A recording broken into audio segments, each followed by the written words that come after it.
Typhoid জ্বর নিয়ে মানুষের কিছু ভুল ধারণা কিছুতেই ভাঙানো যায় না। এই টাইফয়েড জ্বরটা হয় যখন সালমোনেলা টাইফি নামক ব্যাকটেরিয়া মানুষের দেহে সংক্রমণ ঘটায়।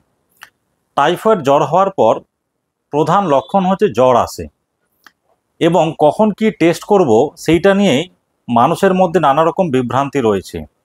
একটা কথা পরিষ্কার করে জেনে রাখবেন যে টাইফয়েড জ্বর হওয়ার যখন জ্বরটা শুরু হলো 7 দিনের মধ্যে ব্লাড কালচার করা হয়। এই সময়টাতে ভিডাল টেস্ট করা হয় না, বা ভিডাল টেস্ট করার নিয়ম নেই। ভিডাল টেস্ট করতে হলে 7 দিন অপেক্ষা করতে হবে।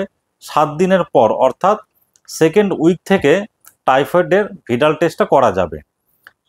এই সালমোনেলা টাইফি ব্যাকটেরিয়ার দেহে ও এবং এইচ এরকম দুটো অ্যান্টিজেন থাকে। আমাদের শরীর এই দুটো অ্যান্টিজেনের বিরুদ্ধে কিছু অ্যান্টিবডি তৈরি করে। সেই অ্যান্টিবডিগুলো ব্লাডে আসতে মিনিমাম 7 দিন লাগে। সেই জন্যই 7 দিনের পর থেকে বা সেকেন্ড উইকে ভিডাল টেস্ট করা হয়। কিন্তু সেক্ষেত্রে একটা শর্ত আছে, যদি পেশেন্ট কোনো রকম কোনো অ্যান্টিবায়োটিক না খেয়ে থাকে। এবার দেখুন, কোনো একটা পেশেন্টের জ্বর হয়েছে, 7 দিন ধরে ভিডাল টেস্ট করার জন্য সে অ্যান্টিবায়োটিক না খেয়ে কাটাবে বা জ্বর থাকবে, এটা হতে পারে না। আর আমাদের যে এন্ডেমিক রিজিয়ন, যেখানে জলের মধ্যে প্রচুর পরিমাণে সালমোনেলা টাইফি ব্যাকটেরিয়া বসে আছে, সেইখানে যে কোনো মানুষের র্যান্ডম টেস্ট করতে গেলে দেখবেন ও এবং এইচ অ্যান্টিজেনের এগেনস্টে অ্যান্টিবডিগুলো সে 180 বা 1/160 হোক পজিটিভ এসে যায়। সুতরাং টাইফয়েড জ্বরের ক্ষেত্রে ভিডাল টেস্টের যে অ্যানালিসিস, সেটা কিন্তু একটা বেশ খটোমটো বা একটু কঠিন ব্যাপার। সেই জন্য আমাদের ডাক্তারদের একটু সাবধান হয়ে নানা রকম জিনিস জিজ্ঞাসা করার পর তারপরে আমরা কনফার্ম হতে পারি যে টাইফয়েড জ্বর হয়েছে।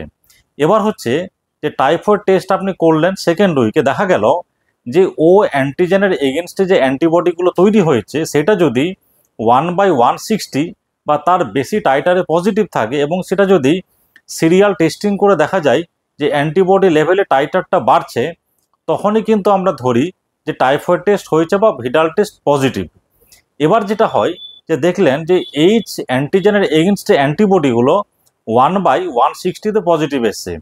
এবার একটা জিনিস পরিষ্কার করে জেনে রাখবেন যে এইচ অ্যান্টিজেনের এগেনস্টে অ্যান্টিবডি ব্লাডে ডিটেক্টেড হচ্ছে, মানে হলো এটা কিন্তু রিসেন্ট ইনফেকশন না। এই টাইফয়েডে যেটা আগে হয়েছিল হয়তো সেরে গেছে, বা কোনো মানুষ টাইফয়েডের ভ্যাকসিন নিয়েছিল, সেই জন্যই এইচ অ্যান্টিজেনের বিরুদ্ধে অ্যান্টিবডি টেস্টটা পজিটিভ এসছে। সুতরাং এইচ অ্যান্টিজেনের এগেনস্টে অ্যান্টিবডিগুলো 1/160 বা তার বেশি টাইটারে পজিটিভ আসে, তার মানে এটা নয় যে বডিতে অ্যাক্টিভ ইনফেকশন অর্থাৎ টাইফয়েড হয়েছে। এটা যেটা বললাম হয় প্রিভিয়াস টাইফয়েড বোঝায়, বা হচ্ছে যে কখনো ভ্যাকসিন নিয়েছিল। এটার জন্য কিন্তু অ্যান্টিবায়োটিক দেওয়ার কোনো দরকার নেই।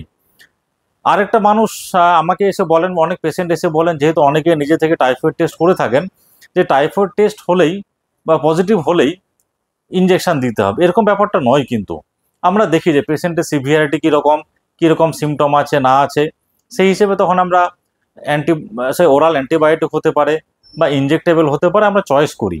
সুতরাং এই জ্বর আসলো বা 1-2 দিন পরে টাইফয়েড টেস্ট করে নিলাম, এটা না করে 7 দিনের পর রিপোর্টটা করবেন, বা ডাক্তারবাবুর পরামর্শ অনুযায়ী রিপোর্টটা করবেন, তাহলে দেখবেন যে অ্যানালিসিসটা ভালো হবে। আর টাইফয়েড জ্বর হয়ে গেছে মানেই যে বিশাল কিছু চিন্তার কারণ হয়ে গেল সেরকম না, এটা ভাবার কিন্তু কোনো দরকার নেই। ওষুধ খেলে সেরে যায়। খুব রেয়ার ক্ষেত্রে বা ট্রিটমেন্ট না করলে বা ঠিক টাইমে ডায়াগনোসিস না হলে কিছু কিছু কমপ্লিকেশান দেখা যায়, ঠিকই কথা। কিন্তু টাইফয়েড হয়ে গেছে এটা নিয়ে আতঙ্কিত না হয়ে ভালো করে খাওয়া দাওয়া করুন, পরিষ্কার জল খান, ভালো করে হাইজিন মেনটেন করুন, ডাক্তারবাবুর পরামর্শে চলুন, দেখবেন কোনো সমস্যাই হবে না। আর টাইফয়েড জ্বরটা ছড়ায় নোংরা জল বা খাবারের মাধ্যমে। যে জল বা খাবারের মধ্যে সালমোনেলা টাইফি ব্যাকটেরিয়া বসে আছে, আমরা যে সমস্ত জায়গায় বাস করি, আমরা যে সমস্ত জল খাই, বা এখানকার যে স্যানিটাইজেশন প্রসিডিওর, তাতে আমরা যে জলটা খাই বা খাবার খাই, সালমোনেলা টাইফি ব্যাকটেরিয়া কিন্তু প্রচুর আমাদের শরীরে ঢুকছে। সুতরাং আমাদের শরীরে ব্যাকটেরিয়া ঢোকার পরে আমাদের শরীর কিছু কিছু অ্যান্টিবডি তৈরি করে থাকে। সুতরাং র্যান্ডমলি কারো একটা ভিডাল টেস্ট করতে গেলে কিন্তু পজিটিভ হয়ে যেতে পারে। সুতরাং ভিডাল টেস্ট পজিটিভ হয়েছে মানে টাইফয়েড, ব্যাপারটা এরকম নয়।